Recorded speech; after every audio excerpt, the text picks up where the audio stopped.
Hey guys, let's get more news about Warriors, but first, don't forget to subscribe and leave your like. Warriors' realistic trade package for Giannis Antetokounmpo. While the Golden State Warriors are not on the reported preferred list of teams for Giannis Antetokounmpo should he and the free-falling Milwaukee Bucks decide to part ways, it does not preclude them from trading for the former NBA MVP. CBS Sports national columnist Bill Ryder reported on October 31 that two Eastern Conference teams are on Antetokounmpo's radar. Teams are circling, and hopeful, one Western Conference team executive said. "I wouldn't be surprised if it happened by the trade deadline," said a top executive of a team that could be in the mix. An Eastern Conference NBA executive has already heard the places believed to be Giannis would-be preferred destinations. "The teams I've heard are Miami and New York, the Nets, not the Knicks." In February, The Athletic reported trading for Antetokounmpo is the Warriors' dream scenario as they have long understood that a star wing next to Stephen Curry is their cleanest path back to title contention before Curry's late prime fades. If and when the Bucks decide to trade Antetokounmpo and kickstart a rebuild, it behooves them to get as many offers as possible to maximize the return on their investment in the Greek Freak. Here is the most realistic trade package the Warriors could offer to the Bucks for Antetokounmpo that is legally possible under the collective bargaining agreement.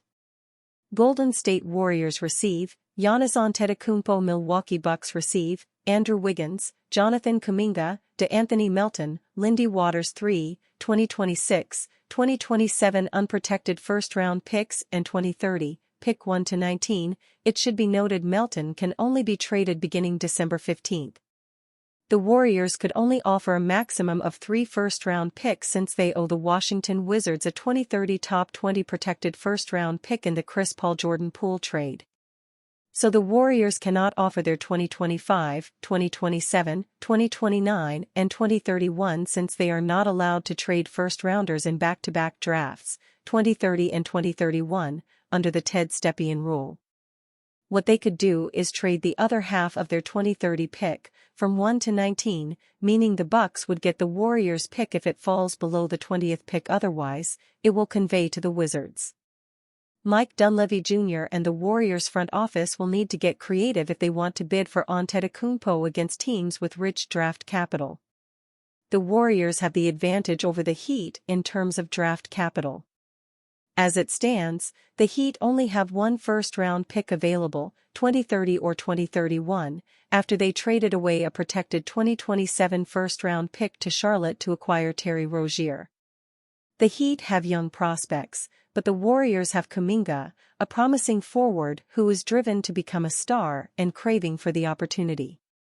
But the Warriors' most realistic offer pales in comparison to the Nets, who have 13 first-round picks in the next 7 drafts, most of them from their haul in the James Harden, Kyrie Irving, Kevin Durant and Mikal Bridges trades. The Nets have Cam Thomas, a prolific scorer who could also become a star, but has question marks as a leader. Warriors breathe huge sigh of relief after near-historic meltdown in Houston. The Golden State Warriors have survived an almighty scare to claim a 127-121 victory over the Houston Rockets at Toyota Center on Saturday. After leading by 31 during an explosive first half, the Warriors were taken to overtime following a furious Rockets comeback that was aided by some poor free-throw shooting and some ill-advised turnovers from the visitors. It was a tale of two halves from Golden State, who could have hardly played better in the first 24 minutes. They posted 71 points in the first half to build a 28-point lead, led by 14 points apiece from Buddy Hield and Jonathan Kuminga off the bench. The Rockets pegged back the margin in the third, but the Warriors still entered the fourth with a sizable 16-point advantage. That quickly evaporated though in stunning fashion, with Houston tying the game with still over 7 minutes remaining. Golden State steadied enough to rebuild a 5-point lead with 20 seconds to play, but a Jabari Smith Jr. 3 was followed by a careless Warrior turnover and 2 made free throws from Tari Eason to force overtime. With Draymond Green having fouled out late in regulation and Brandon Podziemski also exiting early in overtime, it was Jonathan Kuminga who stood up to eventually lead the Warriors to victory.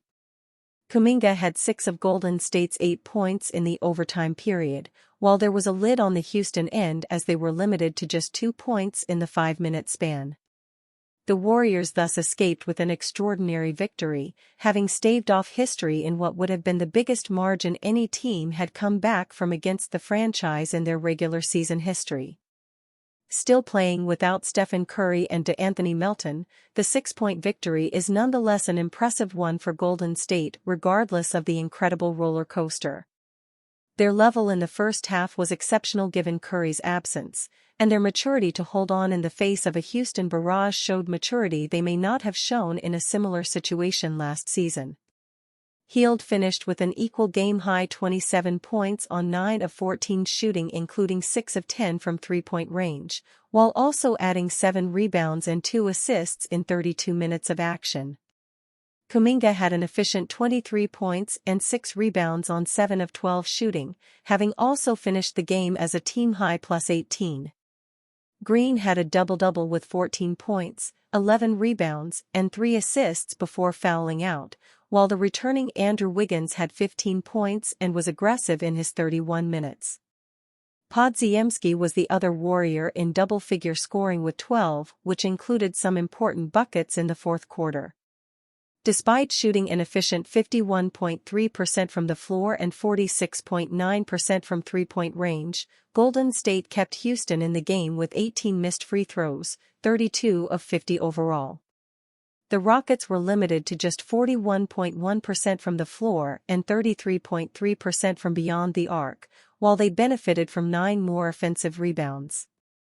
The Warriors now move to 5-1 after the first of a 5-game road trip, with Jordan Poole and the Washington Wizards up next at Capital One Arena on Monday. Warriors could target All-Star center amid NBA trade rumors.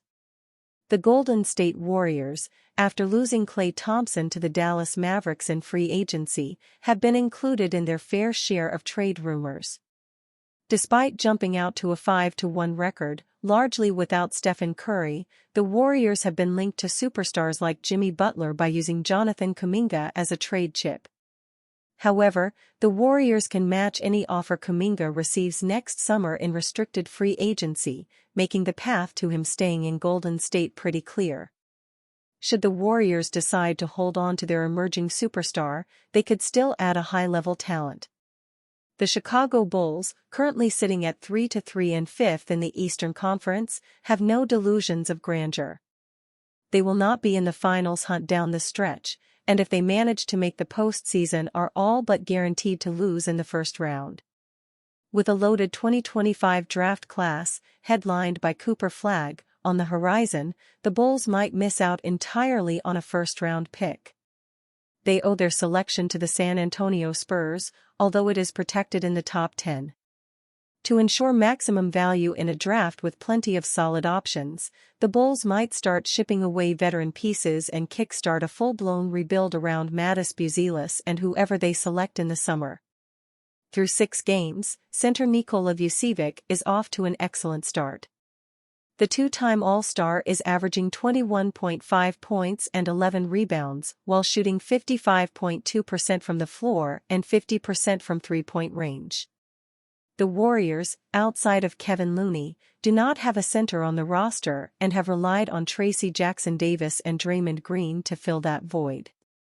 By trading away Gary Payton II and DeAnthony Melton, the Warriors would hurt their depth but could match Vucevic's $20 million salary. Of course, the Dubs might have to sweeten the pot with a draft pick, but it would allow Green and Vucevic to start in the frontcourt with Looney and Jackson-Davis serving as an excellent second unit. Throughout his career, Vucevic has been an underrated passer and could create for Curry and Buddy Hield, forming a dangerous, well-rounded offense as the Warriors make a playoff push. And you fan? What do you think of the situation of Nikola Vucevic? Leave your opinion in the comments.